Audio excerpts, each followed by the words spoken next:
Dresden was one of the first maps we put together. It really is a massive city in terms of game development. Perfecting it was a real challenge for us. Dresden is a kind of a linchpin that holds the whole story together. Enormously important city in the story, in the world itself, and it appears on the horizon of the story long before you get to see it. Even in Chapter 1, when you are stranded in Knebres, you keep hearing about Dresden, how tragic it is that it had been lost. You meet people who were there, you meet people who saw it lost, who were responsible for its loss, who were traumatized by terrible things that happened in Dresden 70 years ago. Then, in Chapter 2, Quinn tells you to go and take back Dresden. At this point, you already know what it is. The whole Chapter 2 is you moving towards Dresden. It's your big beacon. Wrath of the Righteous is a game about crusades. And what's a crusade without sieges and the like? The player chooses how they are going to assault Dresden, which of their allies and friends to listen to, and whom to take there. Depending on which decisions the player makes and which companion's advice they follow, their starting location on this map changes, and so do the events that follow. Then you enter Dresden, and it's a huge climactic battle. It's one of probably the most important, most complicated battle we're making in the game. I've been writing a lot for it, and I was floored when I got to actually play it, because it felt, from the game inside, it felt nothing like when I was writing for it. We've made quite a lot of cutscenes for Dresden. Actually, our cutscenes are not just something that wrenches control out of your hands to show you beautiful cinematics. They're also everything that happens around the player. In total, Dresden has over 70 cutscenes, but the player, most likely, won't get to see them all in a single playthrough.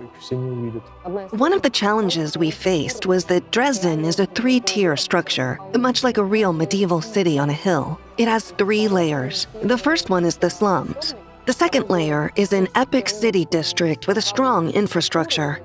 It has a graveyard, barracks, a marketplace, a prison area, and a temple compound. The third section is way up high. It's the Citadel. The main events take place inside. The player finds an ancient artifact, the Sword of Valor. It's a banner that belongs to the goddess Ayamedai, and this banner later accompanies the player throughout the entire game. And it's related to many of the game's plot twists. You raise your banner, and then everything changes, because after that moment, it becomes your city. Dresden is the place that holds the story together, because you keep returning there not just to sleep and wash and sell and buy gear. It's not just your home base. It's a place where something is constantly happening. It's a busy city. In Pathfinder Kingmaker, we treated your capital as your companion. It was in a constant dialogue with you. You made decisions, and it changed. It changed the way your kingdom changed, and you changed yourself. Dresden is the same, but for your mythic. The city also evolves, depending on which mythic path the player has chosen. The mythic area as a whole switches mechanically from one to another based on how the player acted earlier in the game.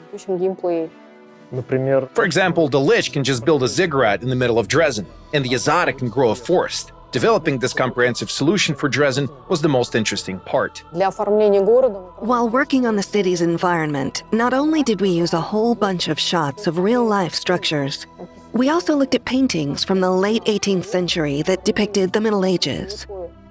Really, nothing is more important in a game than faithfulness. During the development of Kingmaker, all of our locations were more or less flat because there was no option to rotate the camera, so we always had to pick the perfect angle so that nothing would obstruct gameplay. In Wrath of the Righteous, the camera rotates, so we were able to build locations like Dresden that have a lot of verticality. Another objective we had, and the team handled the issue nicely, was to stop the camera from jumping from one step to another and instead float upward smoothly along with the player. Dresden has some high walls that we can walk atop.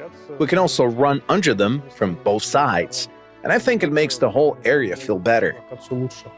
It becomes your little island of normalcy among the huge wasteland.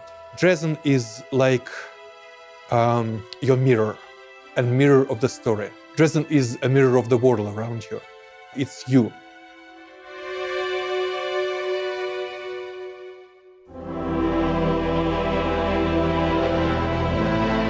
This is just a little part of what we have to say about our game. So if you are interested and want to see more, please stay tuned for updates, look forward to our new game diaries, and subscribe to our channel.